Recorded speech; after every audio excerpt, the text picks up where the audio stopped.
I'm getting this done now before track 5 of Sugar puts me into therapy.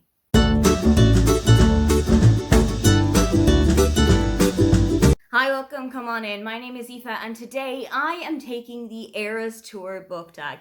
I felt like this was the most appropriate book to put out on the Life of a Showgirl Eve, and this is the perfect way to celebrate a brand new Taylor Swift era being heralded in. This original tag was created by Words About Words, and it is all based around the set list of the Eras Tour. Now, it is created before the Tortured Poets department was added onto the set list, so it will have separate questions for Evermore and for Folklore, but if you are a Tortured Poets girly, do not worry, because there is a bonus question all about Tortured Poets right at the end. Starting with question 1, or Era 1, and Lover. What is a book that you absolutely loved but that gave you super big anxiety? And for me, that is Nesting by Roisin O'Donnell.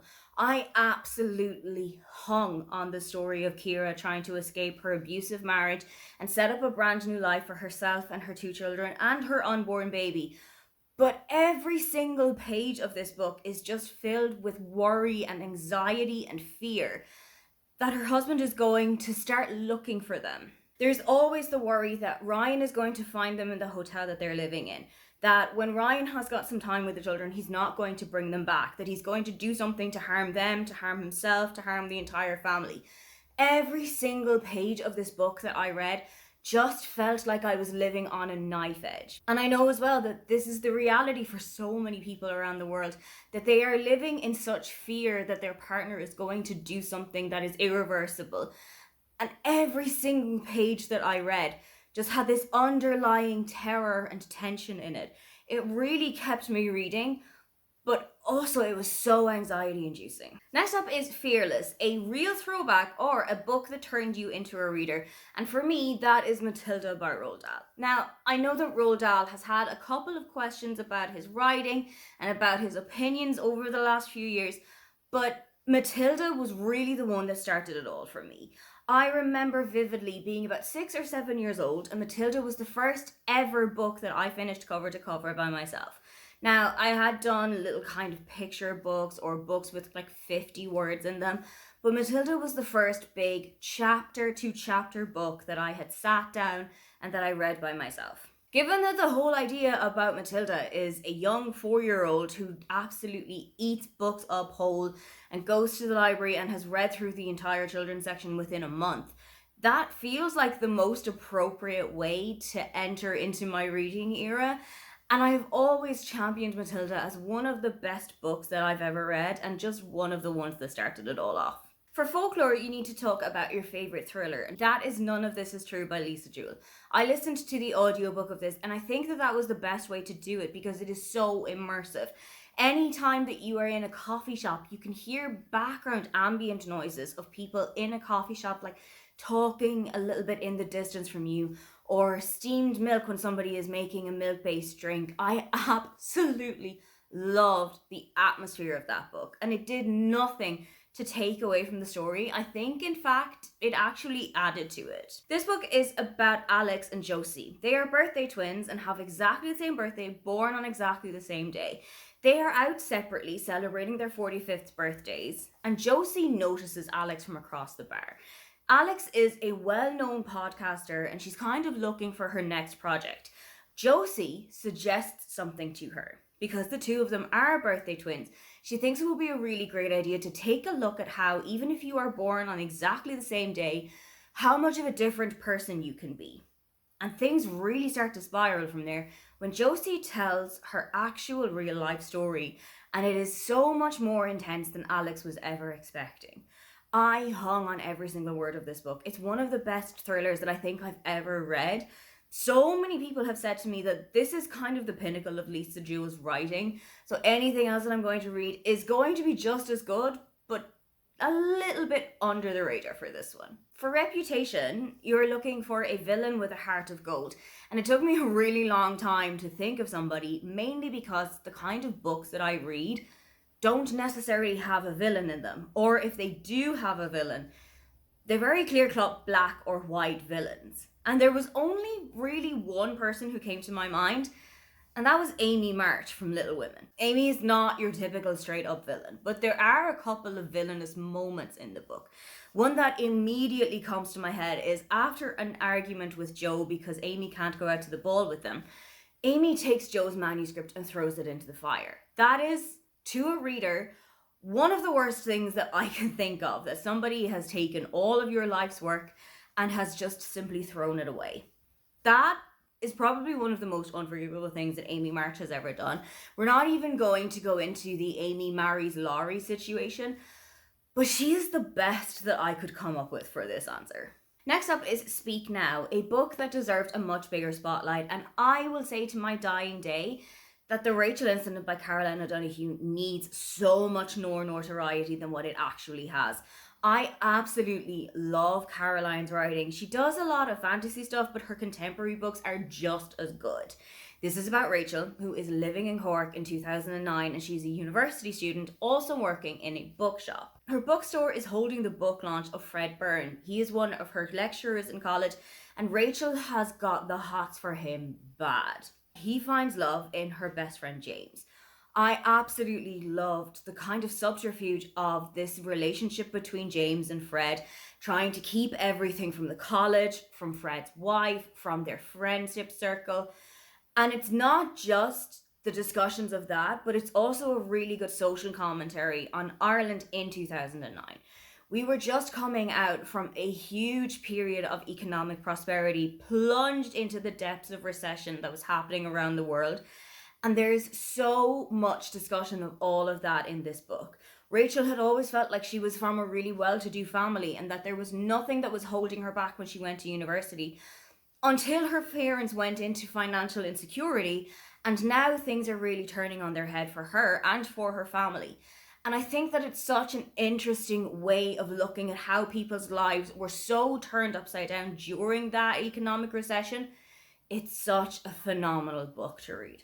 Red is all about a book with two sides, and unlike Reputation, I did have an answer for this one. In fact, I had an abundance of answers for this one. So many of the romance books that I have read across my life are dual narrative or dual POV, and I absolutely love that idea of seeing what both of the characters are thinking about one another and everything that is going on inside in their heads. One of my favorite ever dual POVs is Take a Hint, Danny Brown by Talia Hibbert. This is the second book of the Brown Trilogy series. And while they are loosely connected standalones, it might be best to actually read Get a Life, Chloe Brown first, just so that you get a kind of an idea of Danny and that you get a little bit of an idea of her family, because all three of the Brown books actually talk about a set of sisters. They are individuals in their own right, and they do have their own sparkling personalities that shine through in their own books. But reading the trilogy as a whole will just really give you an idea of their family situation. I absolutely love Danny. She's one of my favorite characters. But Zaf is my ultimate book boyfriend. I absolutely love the idea of a rugby player who is also in touch with his feminine side and who loves reading and listening to romance books. It's the ultimate dream, and I'm so glad that I found it in Zaf. For folklore, it is your favorite mythical world, and I had to kind of turn this around a little bit because it's not exactly a mythical world, but it is a world that doesn't exist. It is a fictional world of Panem. Now, don't get me wrong, Panem is not the kind of place that I would want to live in. I am not going to be the kind of person who is going to survive having been raped, but I do love reading all of the political turmoil and reading about the Hunger Games and watching them struggle through and then come out on the other side. I was gripped by the entire Hunger Games series when I was younger, and I am so glad that we've got some continuations of it now. I just really need to be in the right headspace so that I can read them. For my favorite era, 1989, it is a popular recommendation that was absolutely worth the hype, and there is no other answer here other than Heartstopper by Alice Oseman. Anybody who has read the Heartstopper series just utterly falls in love with them. I absolutely love Nick and Charlie so much. I cherish them and treasure them like they were long found friends of mine. And I love their friendship group, and I love how supportive they are of each other, of their relationships, of their friends, of their family.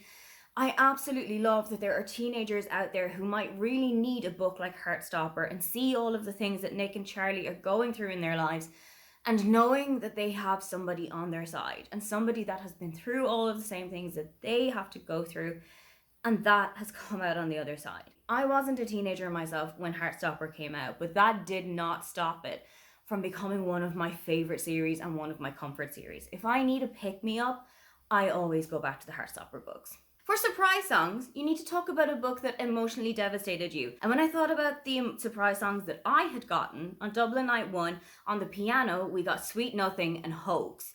And I wanted something that gave the exact same emotional punch in the gut as that gave me. I remember looking at my friend and saying to her that Taylor wanted us all to go home with depression. So I had a look at my bookshelves and thought about what is the exact kind of book that would give me that exact same feeling, and that was Beartown by Fredrik Backman. I just remember reading this book and feeling like somebody had stripped my heart out of my chest and played tennis with it and then tried to sew it back inside. This book is about Beartown, a fictional town in northern Sweden that is obsessed with hockey.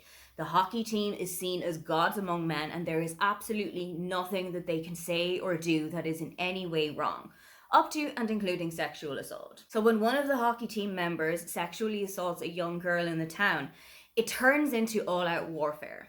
Ye said versus she said, you said versus I said, brother turns upon brother and friend turns upon friend, and nobody really knows who to trust, who to listen to, and who to be around anymore. I haven't gone to the other books in the series yet because I just know that they are going to leave me sobbing and rocking back and forward in the corner.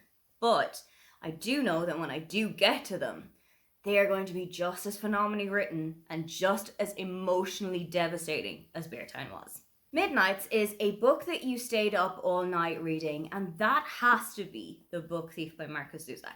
I first read this when I was about 18 or 19 years old. I was in my final year in secondary school, and one of my friends who had a copy of the book gave it to me and said only 2 words: read it.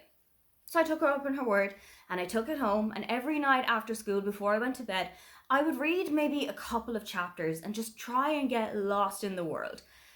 And then I came to the last couple of chapters of this book and it just emotionally destroyed me. I remember staying up until I think about 1:30 in the morning. When you are going to school the following day and you need to be up for 7, that was the biggest mistake that I had made in my life back then, but I regret nothing. This book is set in Nazi Germany during World War II, and it is narrated by Death, who you would imagine is going through quite a busy period at the moment, but it's also following Liesel, who has been fostered by the Memminger family and has moved to their small town because her mother has been accused of becoming a communist and has been arrested. I absolutely love this book. It is incredibly difficult reading, but it's probably one of the best books I think I've ever read. Finally, I told you it was coming. The Tortured Poets Department is a book release that you cannot wait for. And I am beyond excited, but also a little bit bittersweet about the release of Heartstopper Volume 6. We finally have a release date for it, and it's coming out in July 2026. And I am on bated breath, but also devastated by this news. I cannot wait to read the final book in the series. But also, I don't want to say goodbye to Nick and Charlie. I know that it is going to be one of the best books that I'm going to read for next year, but I just don't want to say goodbye to the series. Those are my answers to the Eras Tour book tag. What era is the one that you most associate? If you would love to leave me a comment, why don't you leave the one that is most relevant to your favorite era? Don't forget to like and subscribe because I have new videos up every week. Now, get on out of here.